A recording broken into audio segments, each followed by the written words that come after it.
Hi, everybody. It's Andy Phillips here, and I've got Mike Hainsworth with me. And Mike, York Pin host.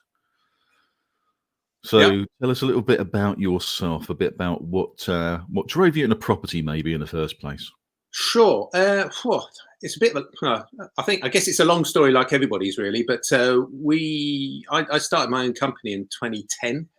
I got fed up with the boss I was working for and decided to do my own thing, and kind of borrowed a little money for some seed capital and got myself going, and started this internet company, I guess, and doing cybersecurity. And then got really involved with that, really focused in that. But all the time, my wife had sat there and gone, Mike, I've read this book. It's really interesting. And she started reading it probably around about 2008, 2009. And I went, right, yeah. And it's called Rich Dad, Poor Dad. And I'm okay, well, what's that about then? Well, it's about this guy called Robert Kiyosaki. And I said to her, well, does he make motorbikes then? Because I used to ride motorbikes and Kawasaki, And she didn't really get the joke, and neither does anybody else usually. But anyway. Yeah, no one does. So I said, oh, okay, well, yeah, what's it about then? He makes money in property. Because you see, prior to that, around about 2004, 2005, I bought a buy-to-let, not really understanding. No, actually, earlier than that, 2002, I think. Anyway, not really understanding anything, not having any education, not having any guidance, no experience, and so on and so forth. And it fell flat on its face, and it was a bit of a debacle. But anyway, that's another story. I extricated myself from that. And then, so I kind of poo-pooed this idea. And she said things like, oh, well, he uses other people's money. And I went, well, you can't do that because you need to put in your deposit for your mortgage. Yeah, but he uses credit cards. I said, you're mental. You can't use a credit card to buy a house. And, and then he makes a profit on it. I said, well, I don't know about that. Anyway. So all the old paradigms coming through, all the old, you can't do this, you can't do that. Yeah, you're mad. Yeah. And here I was thinking I was an entrepreneur because I started my own business, And we were coming back from one development, kind of self-development, self-awareness course, and I was driving home saying, yeah, I really like working for myself. And then I suddenly thought, what am I saying? I ought to be having people working for me. What am I doing? Why am I spending all my time doing work? And then eventually I picked up the book and I started reading it, and I finished it, and I kind of turned around to Olga and I said, oh, I think he's really onto something here, isn't he? And it's like, she was like, oh. So, I think that took me a good couple of years to actually get round to reading it and changing my own, broadening my own view and stuff. But you have to come to it yourself, though. You can't be told these things. You have to sort of, it's this whole thing about, realizing information in a way that you process it. You can't just be told, oh, this is a great idea, because it's like, as you were saying, all the old barriers come up. You can't do this, you can't do that. That's impossible, and that sort of thing. And you've got to get it. You've got to sort of realize it yourself. Yeah.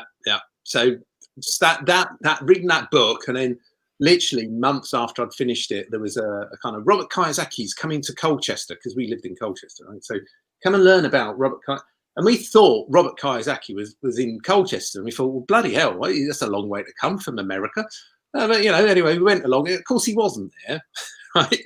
It was the outfit that had bought the rights to use his name, and the way they worded it.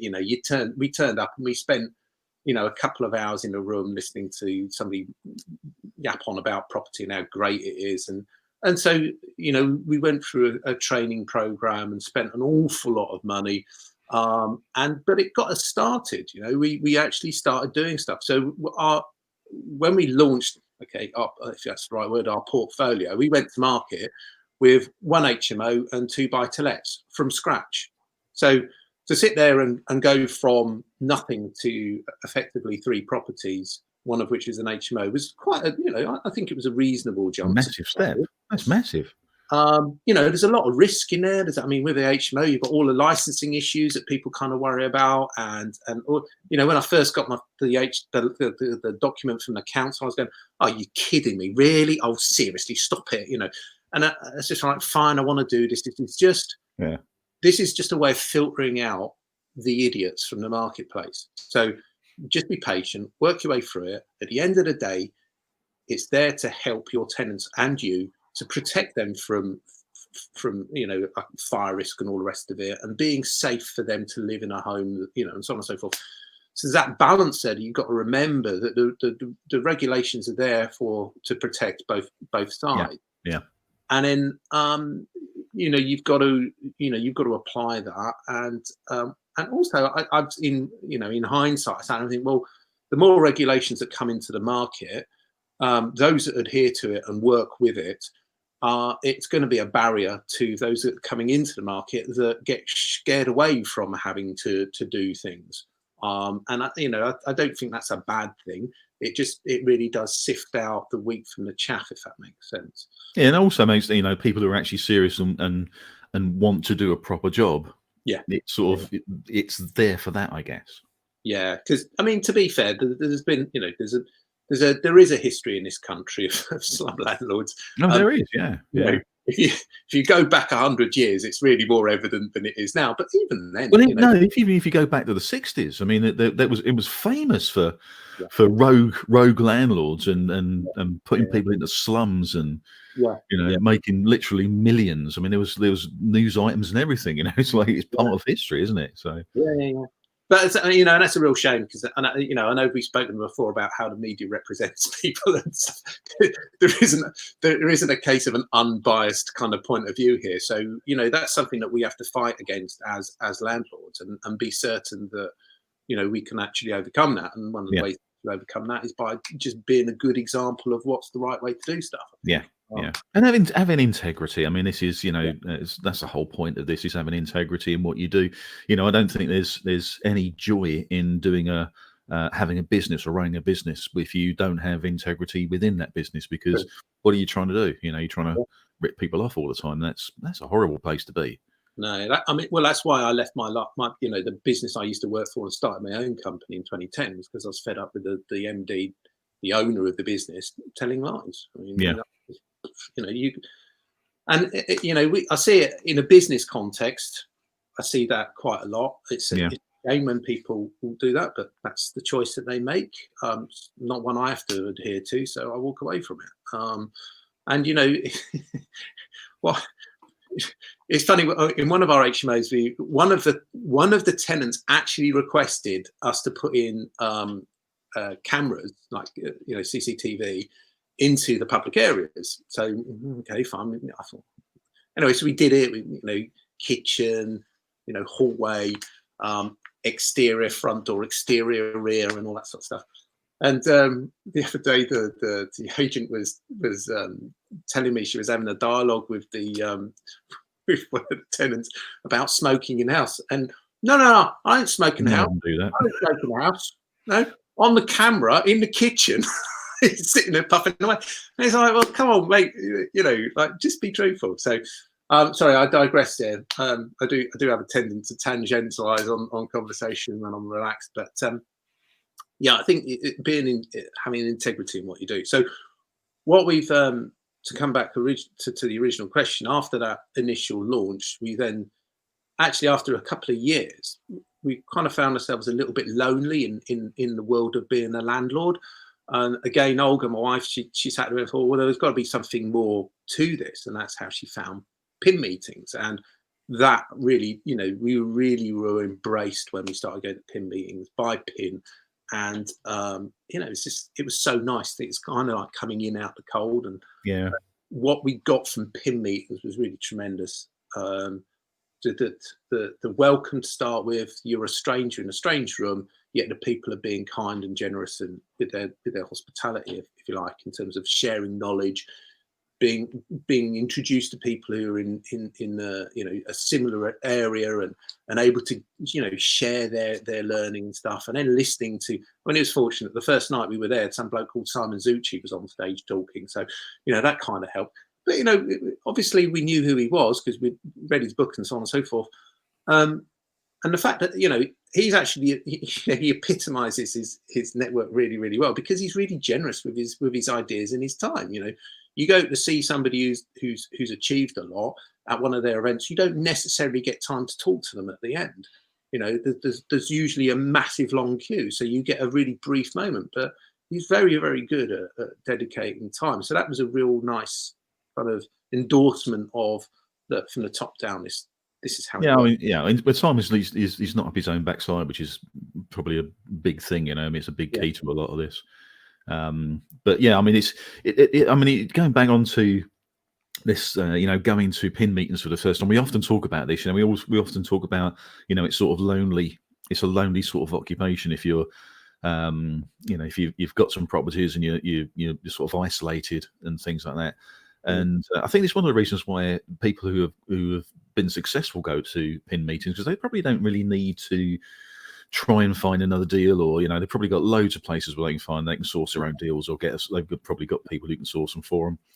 But I think it's the idea of having a mix of people in these meetings, which is, you know, people are brand new, they've just walked in the door, probably never even been to a networking meeting before, and suddenly finding out that, you know, well, they're all right.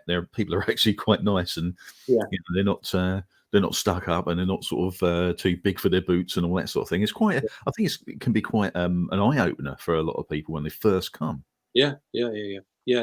I mean, especially because I think that you know, clearly I'm biased. You know, I've got to, you know, I know that, but I guess I'm biased because I've experienced it on both sides. So having spent an awful lot of money in a training environment with a kind of mentorship program that, you know, was okay to a limited degree. I mean, it got us started, but then going in and then having no support after that, yet going into the pin meeting where it is very supportive. Well, it starts with the support. It's almost like the pin meetings feel like it starts with support before you ever buy anything and go on any courses or do anything like that. It's sort of, I mean, you can just go to pin meetings if you want to. You don't have to do anything else. No, but right. it sort of starts with the support. It starts with the back end. It's sort of a strange way around of doing it, but it sort of works very, very well. No, and I think that's really nice because it, you know, it gives that reassurance that you're making the right choices and the content's really good. You know. So yeah, it's just that really attracted us to that as well. So what else did you? So you started with those three, and so what's your sort of strategy been since that time?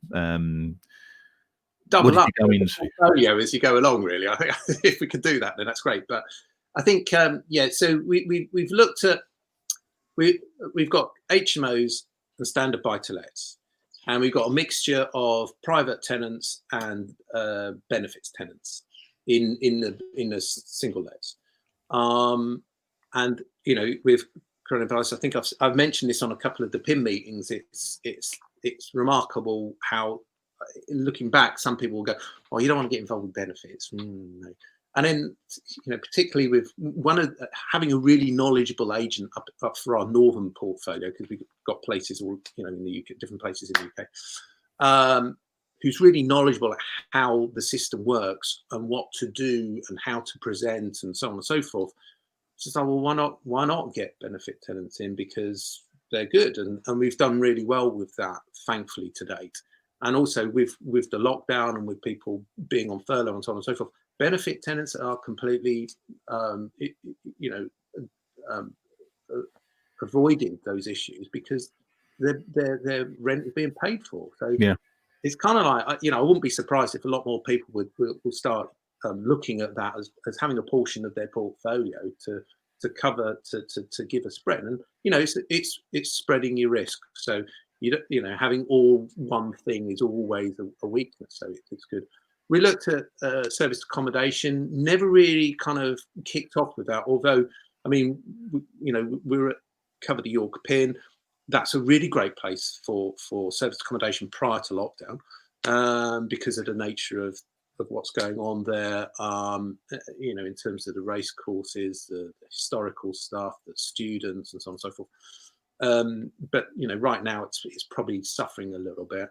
So we're fortunate in that respect. And then we're also looking at commercial stuff, not just commercial to go commercial to resi, but commercial for commercial sake.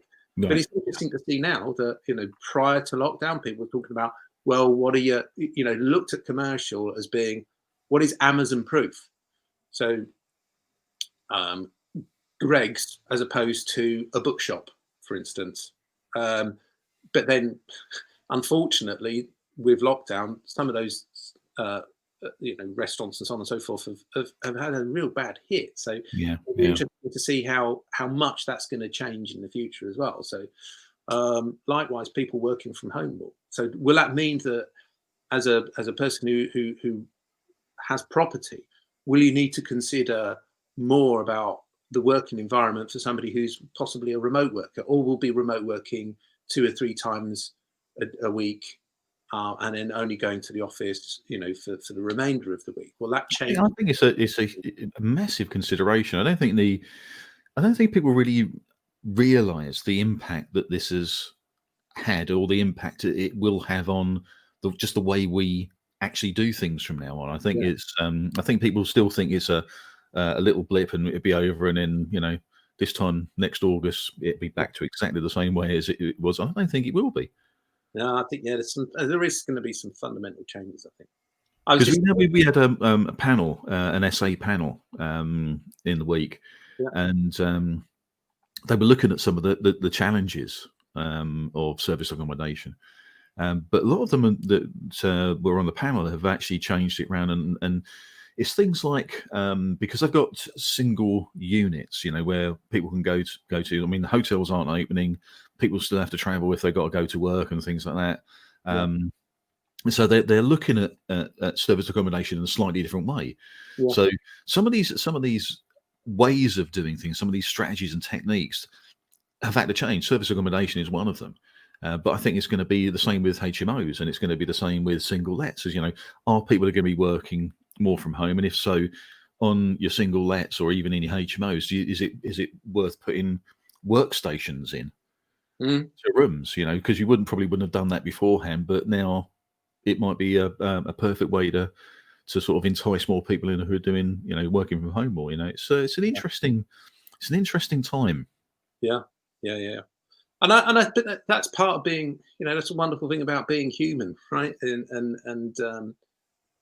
one of the things I learned with taking, running my own business is that, I'm the one that's responsible for what I do. When we work as employees, as I'm sure most people do actually go through that process at some point, it's very easy to sit there and go, well, I can't do this because they won't let me. It's not my fault. It's because, and there's always somewhere to push things aside. Whereas when you're doing it for yourself, you have to take ownership, and it's like you can't blame anybody else. It's here. This is where it is. The solutions come from. So likewise, we have to, right now, with the changes that we might have to make in the future, being open to that change and embracing it and being kind of not quite necessarily experimental, but just being ready to adapt and be flexible. That's really, really important, I think, because we will succeed and we will overcome this and things will get better. Whether or not the timeline is going to be measured in months or years, that's a different thing. But if you look back at history, no matter what the scenario has been over a course of time, we've still progressed from being, I don't know, a few 100,000 people to start with, or whatever the amount was at the beginning of time. So. Yeah, so I mean, it is also becoming these changes, and I guess also it's quite good having the PIN meetings every month. I mean, I know we're doing virtual at the moment, but even the virtual ones, because you got people you can network with on there, but you've also got the speakers who the speakers are normally people who have had some good success. They know what they're talking about.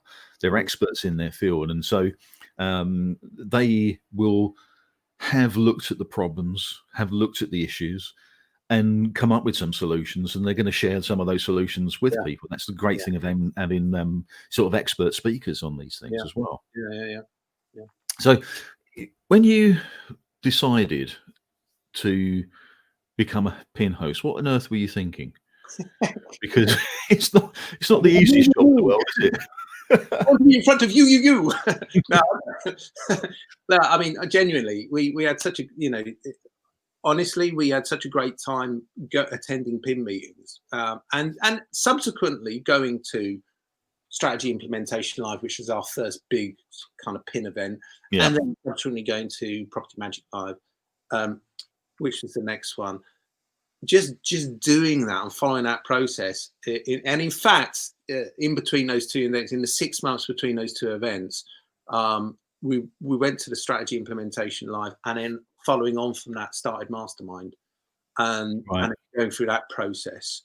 It just, that we just got so many benefits from it all, and I have to say, mindset and just beginning to get an understanding of what that really means, because obviously when it's to do with your mind and education and learning, every day is a school day, right? So you don't ever stop. You don't necessarily become all knowledgeable on any one subject. You just realize that you've always got to learn. You can always learn more. So because we got a lot from it, we wanted to give some back. We wanted to continue being plugged in. And so when we got the opportunity to be hosts for York PIN, it was a bit of a no-brainer, really. We welcomed it, embraced it, and wanted to do that. I mean, I say we, it's Olga and I. We do things. Olga's very much the brains behind the organisation of Mike and Olga, and I'm the kind of cheeky chappy that likes talking too much. So yeah, we just took on that role, and it was great because it was just timely. Everything, it was serendipitous, and if we can emulate the encouragement and support that we felt when we came into it from where we came from, then I think that's really great, because it's just continuing that process of positivity. And I think life is measured by more than just pound notes. So being able to do something which, we all have to live, so we all need pound notes, but being able to do something which can actually create something of less, I suppose, tangible effect, then that's great. And I think PIN helps us do that. Being a PIN host, you introduce people. I love being able to sit there and go. I had a phone call the other night from somebody who attends PIN regularly, and they were talking about a problem, and I said, well, I know a guy who can help you on that one, so put them together. This morning I was just on Facebook, and I just suddenly realized that this guy's need might be answered by this person's holiday lets. So bring these guys together. So being able to do that really is kind of it's really nice, because you're helping other people. And it's sort of the magic of networking, isn't it? Yeah, no, for sure. So that's the that's the real reason why we wanted to do PIN. Is it a lot of hard work? Well, thankfully, and particularly now, I mean, the guys in the head office and what they've done in terms of pivoting the physical to the virtual is just tremendous. They've done a real knockout job, and they've worked really, really hard to get that sorted. And interestingly, if I can plug our PIN meeting on the 17th of June, it's going to be one of the new formats. It's going to be one of the first ones in the new format for moving forward with PIN meetings. So now, rather than having kind of like 5 or 6 PIN meetings all in one meeting, it's going to be back to individual PIN meetings every. But the great thing is, because if you're a member of the PIN Academy, then you can go to any one of those you want. And so it takes. I can sit here in my nice comfy armchair, and I can go to anyone I want. And that's great, because you get a feel for the networking is going to be different as well. So you get a feel for who's doing what where, and you can investigate new areas, and you can sit there and go, look, I'm thinking about coming up to that area and investing. What would you recommend? Or vice versa, or it's because we've got like 51 now meetings, around the country, and so there's plenty of things to do. Just to sort of round this off, Mike, is there any sort of little maybe like a nugget of knowledge or a little tip that you could give to people, if it's a mindset thing or a strategy thing, but something that maybe there was a challenge to you and you've overcome that? Yeah, I think one of the first things we learned was don't necessarily focus on the shiny penny, right? Get yourself sorted. And it's interesting going to different events and different, different people on their journeys. But usually at the beginning, they're really full of all the different plethora of strategies. I'm going to do this. I'm going to do lead sourcing here, and I'll do rent to rent there, and they just reel off all of these things that all these knowledgeable people have sat there and told them about. And I think if you're just starting, just start and just do one thing. Yeah. So buying our first buy to let and getting that over and done with, and learning from that, and just moving forward is really important. When you do that, then you can start expanding once you've built a platform on which to expand. 5 golden rules are, massively important. They're all in Simon's book. And then the mindset thing, having the right mindset, being able to own the situation. And if I can just use one little example, I'm quite open about this because I do a talk. I've got a couple coming up in June as well, by the way, in PIN. So I was a motivated buyer, and I bought an HMO I thought was great. And hindsight tells me now that I made the wrong decision at that time for what I purchased it for. However, where you go into your broker and you put some money down on some shares and you buy some shares, you've got no control over what happens. Nothing. That company, if it's a single entity, that company will decide what to do and how to spend it and what it will do and what process it follows. And if it sinks or it swims, you've got no control over that. However, with property, we were able to sit there and go, well, all right, look, hands up. This is what I've done. Now, how am I going to fix it? What do I need to do to make this a success? What will the market want? How can I change it? What level of quality can I bring here to make it the most efficient as possible? Yeah. And in so doing, you own your challenges, and you can change with that. And so long as you're always open to learning, then I think that's a great way to start being successful.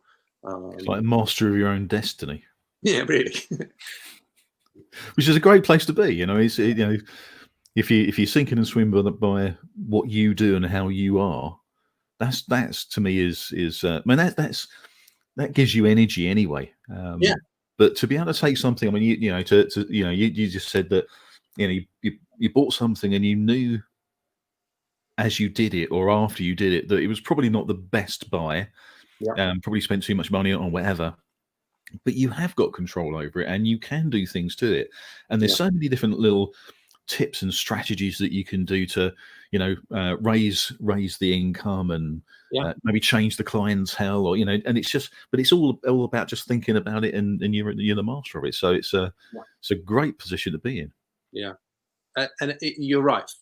That in itself is a level of freedom. And I don't think success is measured necessarily by how many pound notes you've got. I think success is measured by a number of different things, and each they're somewhat individual to each of us, right? But for me, when I started my first business, it was like how close was the water to my nose? How far away was I? And for me, being sort of like waist height in the water, I feel that that's reasonably successful. It's having longevity and being able to see into the future and work with what you've got. And that, I think, that's a nice enough measure for me, rather than, do you have this many, what's your turnover, or how many properties do you have, or it's like, okay, fine. Because I think success is actually sort of gauged on how you feel. Yeah. To be honest, it's nice to have, as you say, it's nice to have sort of the pound notes coming in and things like that. I mean, that's what we all work for. I mean, that's what I work for, is to get a business where money's coming in every month, and pay for my mortgage and go on holiday, pay for my car and all that sort of thing, and have a happy life and go out for a meal when we can go out for a meal again. But to me, it's always been the same. It's always been about how I feel about life. I don't wake up in the morning with without anything on my shoulders. Yeah. Because that is the worst feeling in the world, when you have weight on your shoulders and you have worries and things like that. And it's normally about cash. You know, Yeah. with most things in life, it's about, you know, sort of the cash. So if you can wake up in the morning, you don't have that weight on your shoulders, and you feel, but that to me is success. It's not, have I got 3 HMOs or 50 HMOs? It's irrelevant. Yeah. How light is my shoulders? That's how I've always measured success. If I feel happy, I'm successful.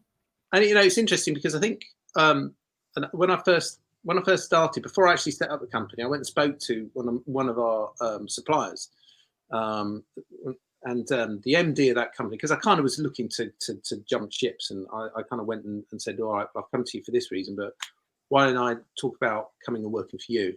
And he went, why don't you start your own business? And one of the things he said, that because they were in technology, so they, I don't know, you know, what a router is or a modem, you know, they were I've worked in the industry for a long time. Yeah. So for those that don't, they're the little boxes that sit on the end of your that start your internet off to the World Wide Web. Anyway, so they were buying those sorts of things, and they were spending like £3,000 on a router, and that was a big deal to them. But as their company grew and grew and grew, the decision making process was exactly the same. The only difference was how many zeros were on the end of that decision. Yeah. And I think that, you know, once you master the standard buy to let, once you master doing an HMO or whatever the strategy is, once you've done it a few times and you've learned your lessons and you've grown from that, then you know, how many you have thereafter is just what your appetite desires. And you know, like you say, it's the feeling, a sense of achievement that, you know, and learning that you get from doing those things. And I think that's, you know, that's really being successful, I think. Yeah, I agree. Well, that's a perfect place to end it. Great piece of advice. So tomorrow, just so we sort of round this off, tomorrow we've got another live. I'm going to be on with my business partner Josh Lister, and we're going to be talking about follow-up systems, because we talked a bit about Facebook ads and stuff like that last week. We're going to be talking about follow-up systems, so you can actually do that within your business. So that's 10 o'clock tomorrow morning, Friday morning marketing, we call it. Nice snazzy title. We like nice snazzy titles. Been watching them, they're great. Thank you. But in the meantime, Mike, thanks very much for that. And what we'll do is we'll get you back on some panels and things like that, and see if we can get some cool stuff going in that. But in the meantime, thanks very much, Mike, and see everybody next time, next Thursday at 11 for another Meet the Host. See you later.